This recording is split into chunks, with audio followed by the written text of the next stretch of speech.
अल फैज़ानी goat farm.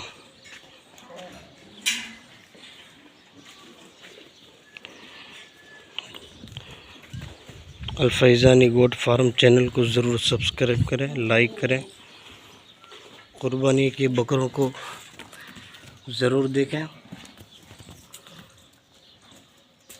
और जिसको लेने हो कुर्बानी के बकरे वो हमसे ज़रूर संपर्क करें।